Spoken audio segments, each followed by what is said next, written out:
Hey, I think we live finally, man. We live. Welcome. Good morning. Hope you're having a wonderful morning, evening, night, midnight special. Every time this is hitting you, take this energy, and we all in the same boat. Welcome, welcome. Just got to share this page. So if y'all could just hold on for a couple seconds more, we can start this psychedelic morning news. It's just me. I'm gonna go on Google, see what's new in the mainstream with all of this psychedelic renaissance going on. We're going just tie. We're going just tie, which is just think about it. Just think about it. When you combine your mind with your heart, and you let that circle just keep spinning. We're gonna go live on the Instagram too. This works. Checking connection.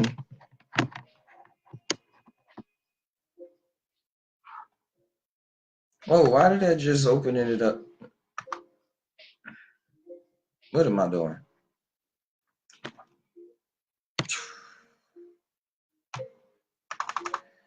Yo, I'm so sorry, bros. But this is the first show, and this is legendary. As soon as I share it, then we can move on. My computer like wants to act all weird. As soon as I go live, it was just acting all smooth.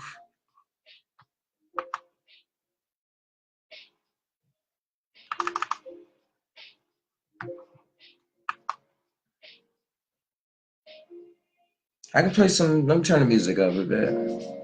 There you go.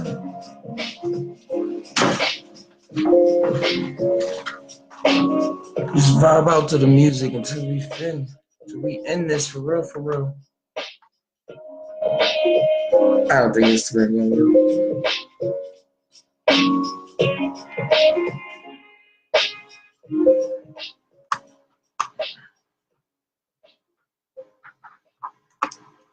Hey man, there was no way to do this beforehand. Hold on one second.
Freak going on. We gotta share this video.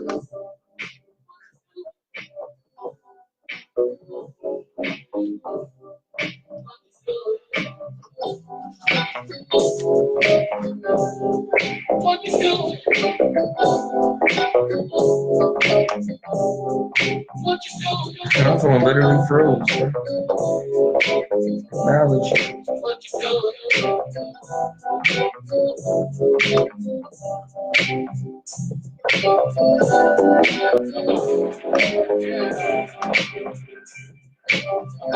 All right, bros, man.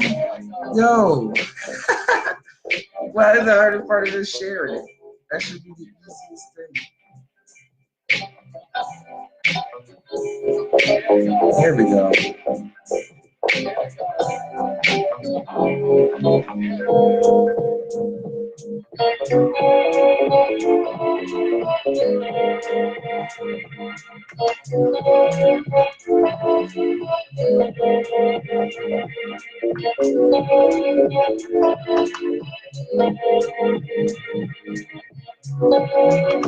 Back again.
Yo, after that long bout with technology, turn the music down too. I finally did it. Man. All right, so I said this is the psychedelic morning news.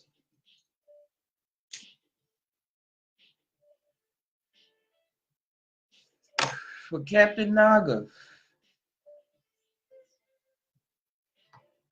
And what today's we're gonna do, we're gonna start this right now. We're just gonna go on Google, we're gonna type in psychedelic, we're gonna just find some news, see what's happening in the world today. Said, wake up, smile. This is the news channel you always wanted. Psychedelics.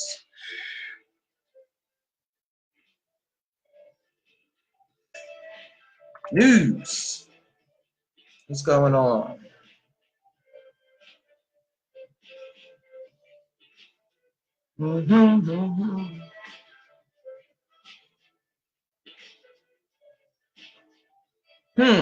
Let's try to find one that we can really enjoy. It was an article, man. Like, this is really the second episode. We recorded one yesterday. Well, it was live yesterday, and that thing had no audio.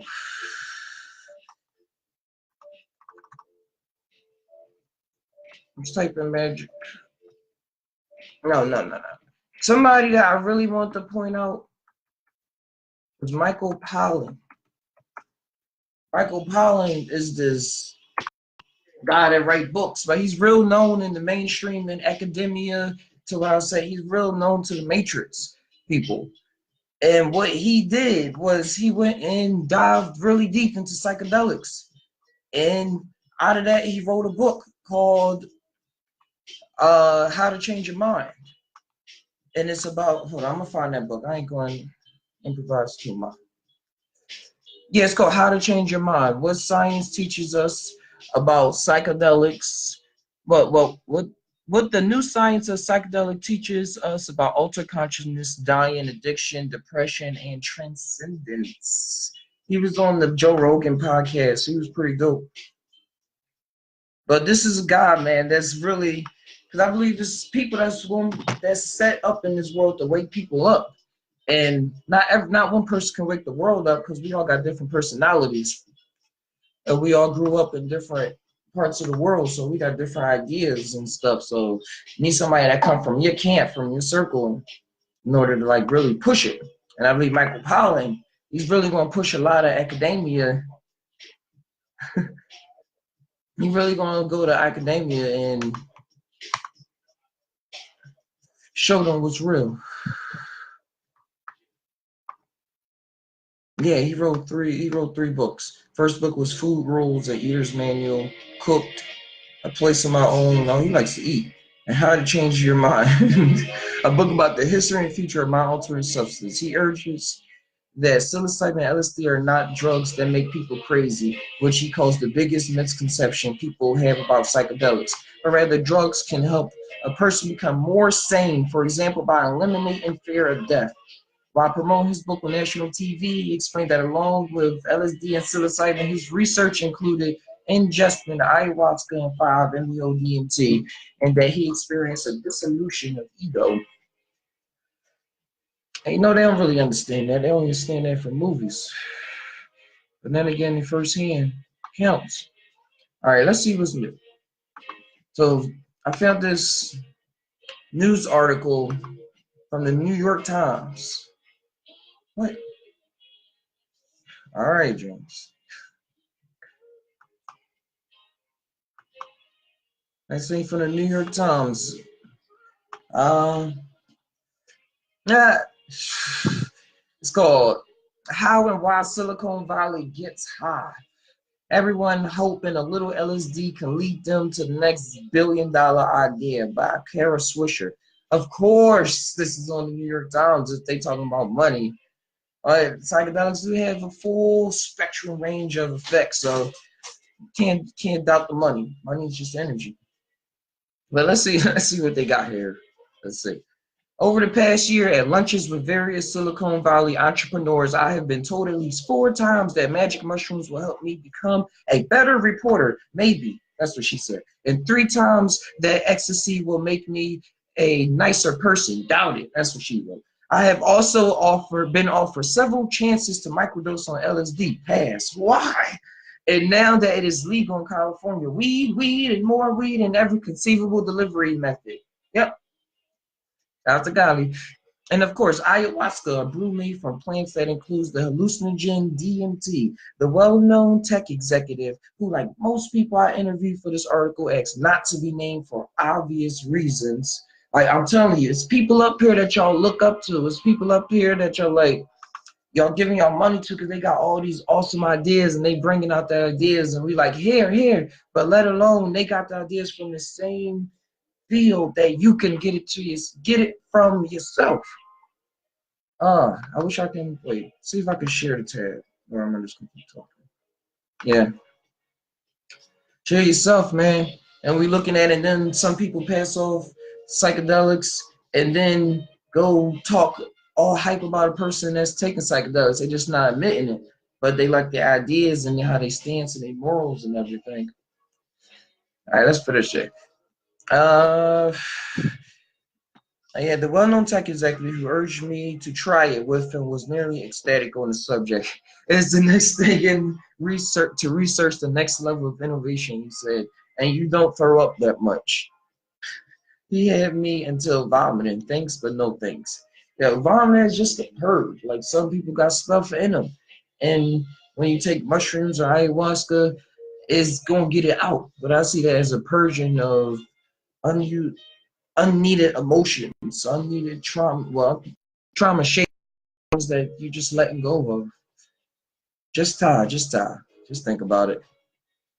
Last week, the New York Times reported that some on board of the Tesla were worried that the company's founder and chief executive, Elon Musk, had on occasion used recreational drugs. Some were blaming the possible use of Ambien for a series of ill-conceived and possibly actionable tweets.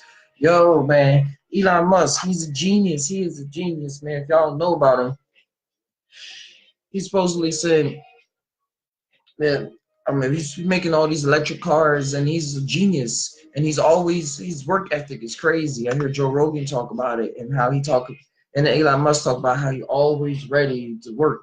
Like if anybody need him at the company, just call him and he's there. And if you hear the way he talk, he says and takes a lot of pauses a lot.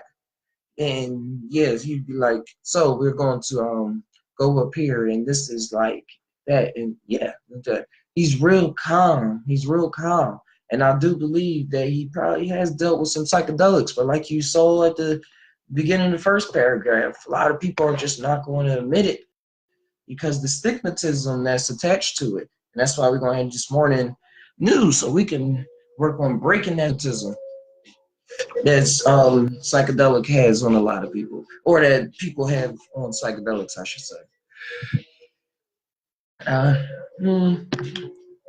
Now, Burning Man, continue the article. Now, Burning Man, the annual gathering in Nevada's Black Rock Desert is about to begin. Techies and many others will flock there to look at art, dress in costumes, burn things, and perhaps discover the next great startup idea with the help of a tiny bit of ketamine.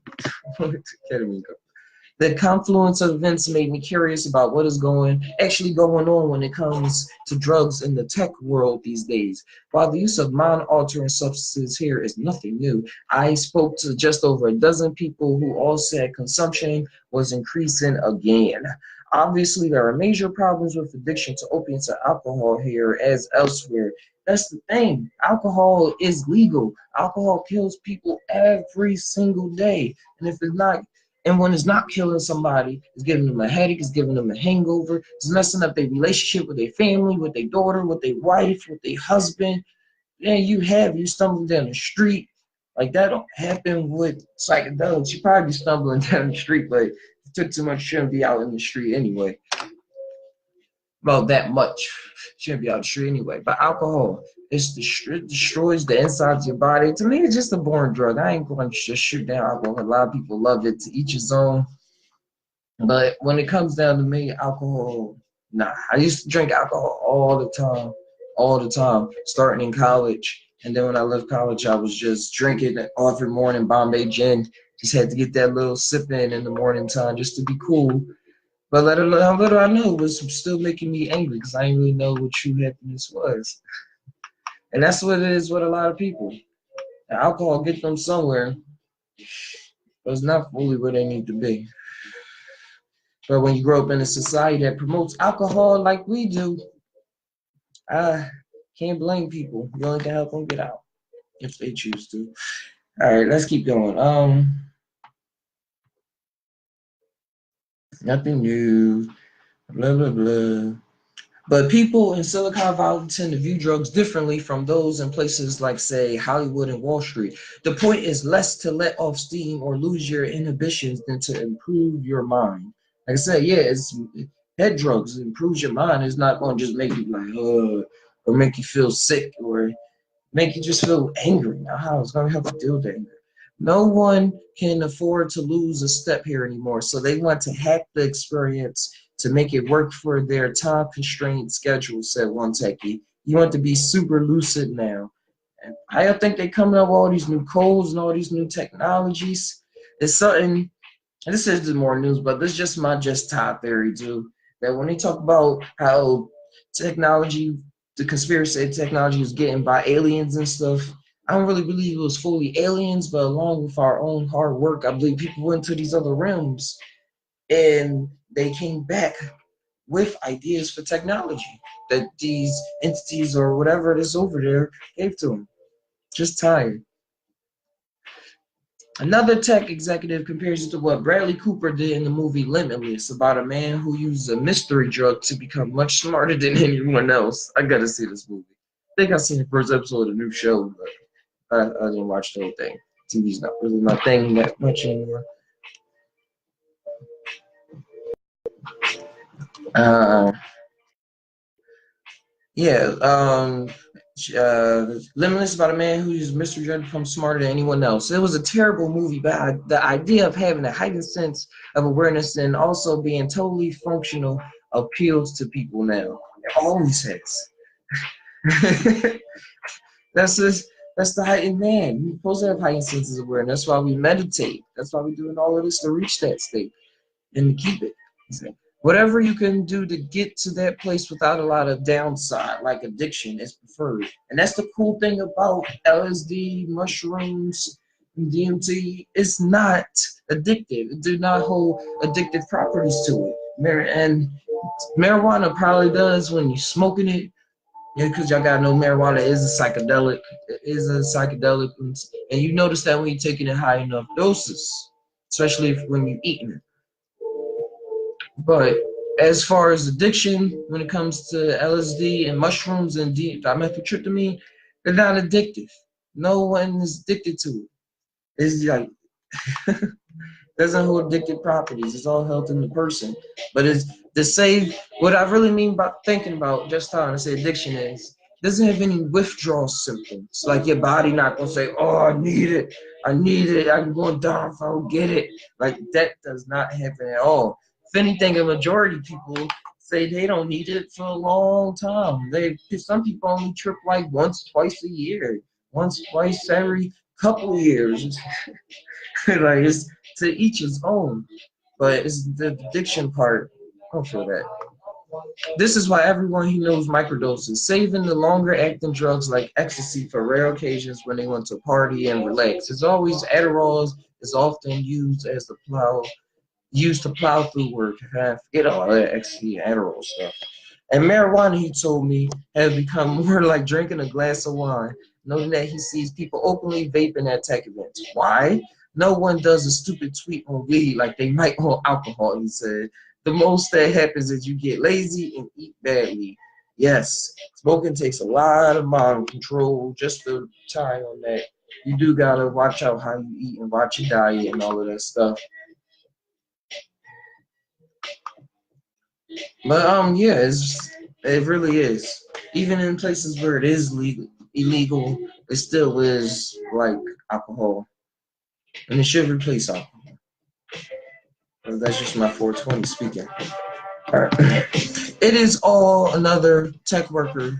It is all another tech worker said about the intellectualizing of drug use as a stimulant for the brain. Michael Pollan. Oh, here you go again. Who recent book How to Change Your Mind talks about the research of psychedelic drugs, told me in an interview that the exploration of drugs by tech workers remain part of the industry's hacking ethos. Like they're hacking this matrix. They know that this is a simulation. They know that this is simulation. They just hacking it. And they got the plans and they got the mindset and they got the tools and they probably don't know everything because nobody knows everything. That's the thing about it. Nobody knows everything. We're all just experimenting. But depending on what field you in, when you start experimenting, is going to enhance it because you're hacking it. I look at it as, in the podcast I did in May, Mr. Pollan traced the trend back to the 1950s when a group of engineers at the electronics company Ampex got involved with Al Hubbard, the Johnny Appleseed of LSD. He convinced them it will make their jobs easier and wanted to try this premise on the best and brightest and have the wisdom trickle down to the populace. This is what I believe is happening. This is real, man. I'm just reading this again, and it's just cool that this is saying it because the populace is so-called us. It's the so-called people that's not aware of a lot of things. I'm becoming a lot aware of things, and hopefully you are too. But all right, scientists answer specific questions, but engineers deal with complex, irreducible variables that you need to find patterns. And Mr. Pollan said, LSD helps with that. His book also discusses new studies being done on the use of psychedelics to treat depression and post-traumatic stress disorder, which are getting big financial support from techies. That research might eventually move the category of drugs from their turn-on, tune-in, drop-out heyday in counterculture in San Francisco to the mainstream. Whatever that means, that just means more people going to be waking up and be able to give away problems and traumas. And pharmaceutical people are going to lose a lot of money, and people are going to be a lot more happier, and we're going to become a little closer together, at least just a little bit, just a little tiny bit more. Mr. Pollan is not surprised that Silicon Valley is behind that push. He points to a range of other tech-fueled efforts: fasting, food hacking, nootropics, drugs meant to stimulate memory and cognitive function, and attempts to stop aging, even death, that are on the trend right now. I don't know if you can stop death. Like, I don't want to stay in this flesh body forever. That's not the point. That's not the point in my field. But fasting and food hacking, I would say fasting really, really gets you in tune with your inner self, with the ethos, with the ethers, with your mind. It clears your mind out. It's a lot of things. I believe when your body not all focused on digesting all that food or digesting anything, it's able to focus on other things. You feel a lot more lighter. And that ties in with food hacking. I'm a vegan, so we're made of chemicals. We're literally drugs. Like everything seems solid, but everything is just cells is made of molecules and everything. So when you're eating blueberries and bananas and fruits and just healthy foods, those are made of chemicals too, which is a drug. A drug is just a chemical. Everything's made of chemicals. So when you put it in, those drugs, that bananas, makes me feel happy. It makes my brain start connecting more. It makes me feel relaxed. And when I'm relaxed, I'm able to do a lot more awesome, amazing things. That's food hacking and nootropics. Nootropics like eating reishi mushrooms, and I don't really know that many stuff about the ingredients, but it's just a lot of legal herbs and stuff that's going on. They put it in pills and it allows you to think clearer and things like such and such. All right. Michael Pollan. Michael Pollan said, it's all about finding a technology to improve biology. And what better technology to improve biology than plants? Than plant technology. And these are technologies, and they they take you on a ride. He recently met someone who had just made a fortune selling his startup and was now experimenting with mind-altering drugs. He told me he had discovered art and he never knew how to look at it until he used the drug, said Mr. Pollan. His entire life as a young kid was looking at a screen and it was like he was in a tunnel the whole time, and now was not. For me, I used to love art. I loved art growing up in Philadelphia. That was like one of my favorite subjects. I was good at a lot of the subjects for art. I was able to just flow.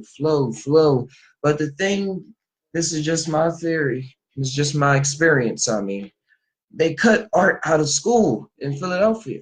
And so I didn't have art since like seventh, eighth grade. Seventh, eighth grade, I didn't have art. Like whole high school, college, I didn't have art. So that was just taken out of me. So I wasn't natural. I wasn't able, I was able to see art. I'm like, yo, I love this. It's cool. I like the dimensions and everything. But I was looking at it very from an analytical mind. Like, so I said, oh, yeah, it is cool because it's made by this person. I wasn't really able, like how I am now, to see the glow, to see myself into the picture, to see the mind of the artist, to see just so much when I look at the picture and see what it means about the universe and see what they was conveying, and even just putting a simple dot on a piece of paper. Like a lot of us are cut off from how we really feel. And we think we're feeling, but we just thinking. Just time. Just time. All right. While I was inclined to make some Grateful Dead references here, JC Cass, you better watch your speed. Mr. Pollan points that these drug dabbers were more practical. They have taken something like microdosing and kind of made it into a product, he said. You take a moment of inspiration and adapt it to capitalism. In other words, to make more money, past the Indian. The New York Times cracked me up. They all about the money. She just had to end that article with some money. But thank you, Kara Swisher. It's all love. It's all love. Thank you for making that article, and I hope you have a psychedelic experience pretty soon after all of that research you did. All right, let's find another article. There's some art thing I want to show y'all real fast. Hold up.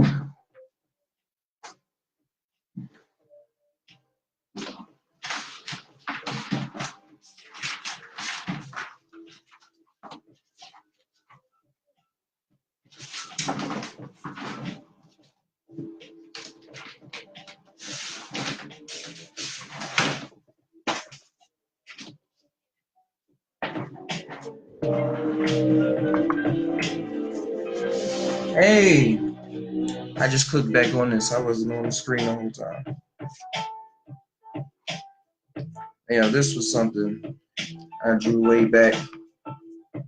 Wait, this one's up. So great. There we go. sun and the moon. And the thing is, though, I can't remember which way, but I think I drew it like this. But then when I turned it upside down, it looked pretty neat too. It looked like it's a person now with a tooth and some eyes and whatnot. I didn't draw it like that. I drew it the other way. I found that pretty cool. I drew it like this. I turned it upside down. And she made a picture. And it was the thing that I saw. Some people that do some fast art, like they just get two paintbrushes and they just like, it was on America's Got Talent again. And they draw a whole portrait in like 2.5 minutes. 2.5 minutes.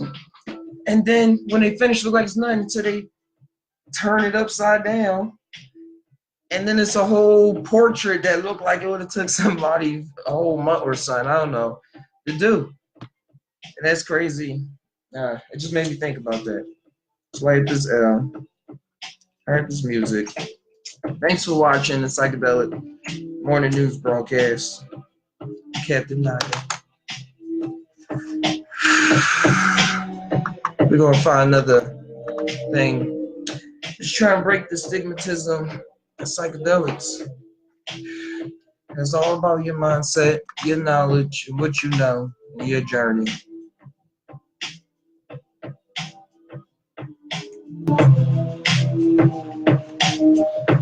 Beautiful day. It's still early over here on the West Coast. It's 9 o'clock. So if you're on the East Coast, there it is, news. All right.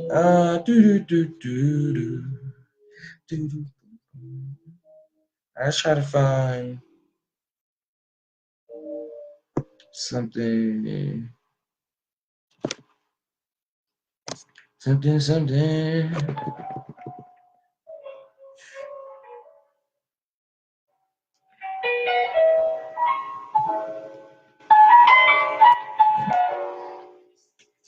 trying to find like a legit site to click on.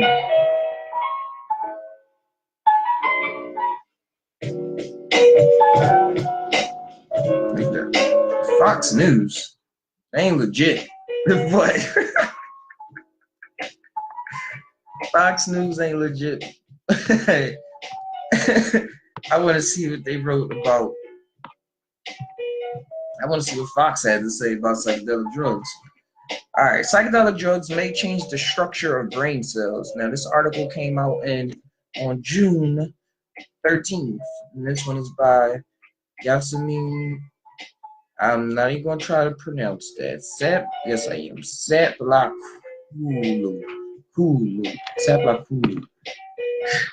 Can a party drug treat PTSD?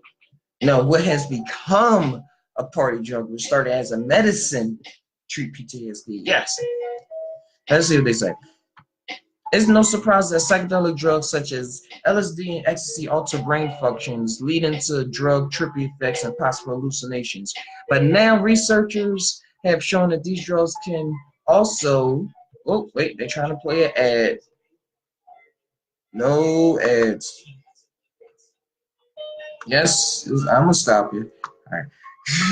But now researchers have shown that these drugs can also physically alter the brain, changing the structure of brain cells. The new study was done on nerve cells in lab dishes and in animals, but if the finding also holds true in humans, these drugs can have surprising benefits for patients with certain mood disorders, the researchers said. That's because in people with depression or mood and anxiety disorders, neurons in the prefrontal cortex, in the area of the brain that's important for controlling emotions, tend to shrivel up, said senior study author David Olson, an assistant professor of chemistry, biochemistry, and molecular medicine at the University of California, Davis.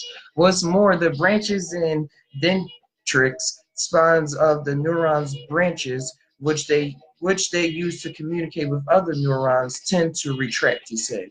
In the study published today, June 12th, in the journal Cell Reports, Olson and his team found that psychedelic drugs increase the number of branches in dendritic spines on neurons and also increases the number of I'm gonna go for it, synapses or connections between neurons. The psychedelics are able to actually change neuro, ah, neural structure, and that's really important because brain structure controls function, Olson told Science Live. That means it's possible that these drugs can help repair brain networks in the prefrontal cortex that might be damaged conditions like anxiety and depression, which America and the world is suffer from. A lot of millennials suffer from depression, especially older people. Not too old. Once you reach like the 80s, like you just get over it. To study to study these neuron changing effects, the researchers first tested the effects of various psychedelic drugs. Sorry, drugs on rat neurons in petri dishes. They found that these drugs, including LSD, lysergic acid, dimethylide, and MDMA, let's try to say this, 3,4-methoxydoxy and methamphetamine, the active ingredient in ecstasy, increased the number of synapse branches and dendritic spines on the rat neurons. I'm sorry, I've never seen those words before. In the next part of the study, the researchers gave psychedelics to fruit flies and found that the number of branches in their neurons again increased with the drugs. Finally, the researchers gave rats a psychedelic drug called DMT. Whoa, they gave rats, and then whoa. Yo, I gotta make a story about that. Giving rats DMT. That's a story right there. DMT is the compound responsible for the psychedelic effects in ayahuasca, or if you extract it, in herbal tea from the Amazon. The researchers found that although the drug effects didn't last long, most of the drug was eliminated from the rat's symptoms within a few hours. Their brains continued to rewire for at least 24 hours. And the thing about that is that they saw another article I read. They saw that DMT, dimethyltryptamine, was also being produced in the rat brain naturally. So they tried, people correlate to saying we produce that also in our pineal gland, but we still got to research that. Olson said the findings were comparable to how a drug called ketamine, which is used primarily as an anesthetic but is gaining popularity as a means of treating depression, worked. Ketamine is probably the state-of-the-art fast-acting antidepressant, Olson said. When we first started this work, there really weren't many options for promoting changes to the brain structure. Ketamine was one of the few. Indeed, a major focus on the team's research has been to find compounds that have ketamine-like effects. But to better understand the mechanism by which these drugs can change the brain, he said, some psychedelics might have less addictive potential than ketamine, Olson said. Yeah, I don't know about ketamine. I heard Terrence McKenna talk about it a lot. And it's a documentary on Vice that you should check out because the guys passed away or moved on to another dimension like a couple weeks after that documentary was made. But he was the ketamine king. It was on Hamilton Pharmaceuticals, by the way. And he saw structural change, blah, blah, blah, blah, blah, blah. I don't think psychedelics themselves are going to ever be variable therapeutics, but I do think that they can be used to inspire drugs, Olson said. What we want is something that can take people home. Whoa, wait. What we want is something that can take people home and put in their medicine cabinets to ease their depression. And these kinds of drugs have profound effects on perception and are known as drugs of abuse. We just can't send people home with those. Man, people can't really abuse them, bro. But these young people, you never know. Hey, but thanks for the article. That was pretty cool, Yasemin. But man, as I was looking here, it just reminded me of how they say when If you get an MRI machine when you're under the influence of psychedelic drug, they have done this. All the neurons and stuff, your brain is just lit up. Usually just certain sections working here and there and there. But now when it's you on, all of it is just working all together. Just think of like Leonardo da Vinci when he says somebody's a modern day Da Vinci. I've, you can work your way up to here, but I believe also it's like supercharged. Like I don't know, like doing 90 years of yoga. And like Da Vinci, you got the math part working, you got the art working, drawing and stuff, curiosity on overload, and you still sure of yourself, like everything just working together. It's a guy, Paul Stamos, on Joe Rogan podcast. He shared this story on how he was a massive stutterer. He would always stutter all the time. And one day when he was on a dose of mushrooms, he was in a tree, got trapped during a storm. You really have to check out his story. So he takes these mushrooms and he goes in the tree. And while he's in the tree and all this stuff is going on and swaying back and forth and everything, he comes to this point of awareness where he sees that he doesn't have to stutter anymore. And he tells himself to himself, he says, I don't have to stutter anymore. I'm not going to stutter. And he said ever since then, it's just he cool. There's no stutter no more in his voice or anything ever since then. And what happens is like I said, your brain is rewiring itself and you have a will. All you have to do is say what you need. Ask if you want to say ask the angels, ask God what you need in those states, and your brain is going to just change. And that can be looked at as stuff purging and getting out and everything. It's all correlating down to the same thing. Like you can heal yourself. And I'm gonna end it right there. I'm gonna end it right there. Thanks for tuning in, those who did. Shout outs to Steve, man. He was the coolest roommate ever, man. I'd see you doing awesome things and traveling. But if you like this, man, stay tuned for next time. I'll leave you with this. We all tie. Do we really tie?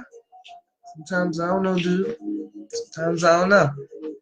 Till next time, do your research and just chill out. But the information is always out there if you need it. And if you have any questions, if you got anything you ever want me to answer, just send it to me. I'm always here. Adios.